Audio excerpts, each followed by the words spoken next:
जून आते ही मुल्क के बेशतर इलाकों में आंधी और गरज चमक के साथ बारिश का इम्कान जाहिर किया जा रहा है, एक्सेप्ट हमारे यहाँ। खासतौर पर खैबर पख्तूनख्वा, गिलगित बल्तिस्तान, आज़ाद कश्मीर समेत मुल्क के बालाई इलाकों में बारिशों का ज़्यादा इम्कान है। कराची वाले अभी मजीद गर्मी सहने के लिए ज़हनी तौर पर तैयार हो जाएं। आइंदा हफ्ते भी दर्जा हरारत 38 डिग्री सेंटीग्रेड तक रह सकता है। दूसरी तरफ क्या जी? दूसरी तरफ आलमी इदारा मौसमियात की रिपोर्ट बता रही है कि बहरुल काहिल, वो क्या होता है? समुंदर का नाम, ओशन का नाम है। बहरुल काहिल में एल नीनो सरगर्म हो रहा है, जिससे दुनिया भर ओशन। ये why didn't you just say Pacific ocean? No, I am going to put you to test here. नहीं, मैंने आपको कहा है कि समुंदर ओशन का नाम है। उसके बाद आपने पैसिफिक, जो कि आधी से ज्यादा दुनिया को ये whatever you said नहीं समझ आएगी, पैसिफिक समझ आएगा, जैसे अटलांटिक समझ आएगा। आपने जानबूझ के मुश्किल क्यों किया? पहले ही एल नीनो चल रहा है, इतनी गर्मी है। अब आप ये पूछें एल नीनो, तो अगर आप जब ये आप पूछेंगे कि एल नीनो क्या होता है, कि मैं क्यों पूछूंगी? हमें एल नीनो तक तो हम पहुंच ही गए हैं। तो इसके लिए हमने ज़ैनब नईम साहिबा को जहमत दी है, माहिर माहौलियात हैं। डॉक्टर साहिबा बहुत शुक्रिया। डॉक्टर साहिबा बता दीजिए कि एल नीनो क्या है और क्यों अक़वाम मुत्तहिदा तक इसके असरात की वार्निंग दे रहा है। ये खबर है असल में। जब बहरुल काहिल, जिसको दुनिया के लिए आप क्लाइमेट एमेलियोरेटर कहते हैं, या वो सिस्टम जो पूरी दुनिया में मौसमियाती तब्दीली को जो है वो रेगुलेट भी कर रहा होता है, या वेदर पैटर्न्स को रेगुलेट कर रहा होता है, वो बहरुल काहिल से जो है वो ज़्यादातर डिटरमिन हो रहा होता है। बहरुल काहिल का टेम्परेचर जो है, जब वो 0.5 डिग्री सेल्सियस से तजावुज कर जाता है तो एल नीनो का प्रोसेस शुरू होता है, क्योंकि बहरुल काहिल गर्म पानी जो है वो डिस्ट्रीब्यूट करता है एशिया और अमेरिका की तरफ। और जब एल नीनो होता है तो ये जो हवाओं का रुख होता है वो ज़रा कमज़ोर पड़ जाती हैं हवाएं, और इसीलिए ज़्यादा गर्म पानी जो है वो एशिया की तरफ मूव करना शुरू हो जाता है, जिसकी वजह से कहत साली और गर्म हवाएं और ये जो है ड्राउट का सिलसिला जो है वो यहाँ शुरू हो जाता है।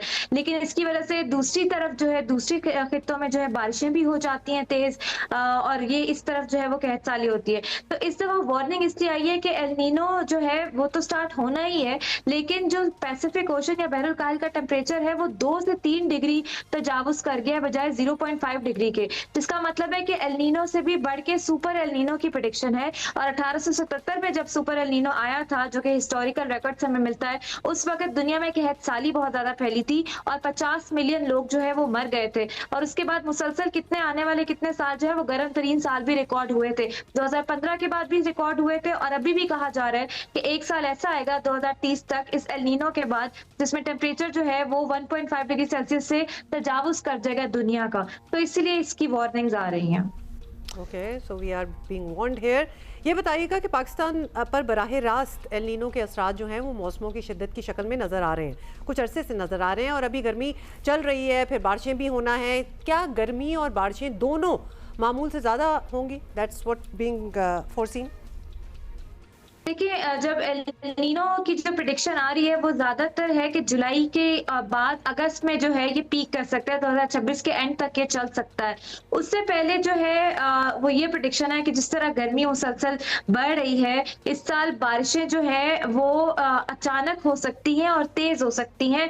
क्लाउड बर्स्ट वाला सिलसिला हो सकता है, या थंडर बर्स्ट हो सकता है, या शदीद यालाबारी हो सकती है, और सैलाबी सूरत हाल अचानक बारिशों की वजह से जो है वो क्रिएट हो सकती है। लेकिन जो मानसून की जो बारिशें हैं वो उस तरह से शायद ना हो, लेकिन और वो जैसे पाकिस्तान के कुछ खित्ते में जो है वो नॉर्मल बारिश मुतवक्के है पोटोहार के रीजन में, लेकिन बाकी बलूचिस्तान साइड पे इधर और सिंध साइड पे उस तरह की बारिशें मामूल से कम प्रिडिक्टेड हैं, लेकिन जब भी होंगी वो शिद्दत वाली हो सकती हैं, जिससे सैलाबी सूरत हाल इख्तियार हो सकती है। तो ये इसकी प्रिडिक्शन है।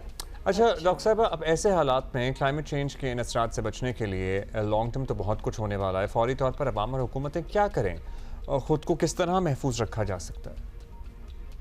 देखिए, हुकूमत के लिए तो ये जरूरी है कि जो शदीद गर्मी है इसको हमने कभी अपनी पॉलिसी का हिस्सा, क्लाइमेट चेंज पॉलिसी का हिस्सा उस तरह से नहीं बनाया, क्योंकि ये मैक्रो इकोनॉमिक थ्रेट है। तो हीट अडेप्टेशन प्लानिंग और डिस्ट्रिक्ट लेवल पे हीट एक्शन प्लानिंग बहुत जरूरी है। सबसे ज्यादा किसान मुतासर होते हैं, तो एग्रीकल्चर सेक्टर को इस वक्त प्रायोरिटी पे रखने की जरूरत है, और बजट में भी इसको प्रायोरिटी पे करने की जरूरत है, क्योंकि हमारी इकोनॉमी इस पे डिपेंड कर रही है। जहां तक आवाम की बात है, तो ये जब शदीद गर्मी होती है, टूरिस्ट सीजन है, ग्लोव के अलर्ट्स होते हैं, तो जरा एहतियात बरतें और गवर्नमेंट की दी हुई वार्निंग्स पे कान धरें, लेकिन इसके अलावा जंगलात की कटाई रोकें, जहां पर होती है उसको रिपोर्ट करें और ज्यादा से ज्यादा नेचर बेस्ड सॉल्यूशंस की तरफ जाएं, जो कि सस्ते लो कॉस्ट सॉल्यूशंस हैं। दरियाओं के गिर्द प्लांटेशन करें ताकि सैलाबी सूरत हाल से हम बच सकें और गर्मी की शिद्दत में भी जो है लोकल तरीके से कमी ला सकें। तो ये कुछ कर सकते।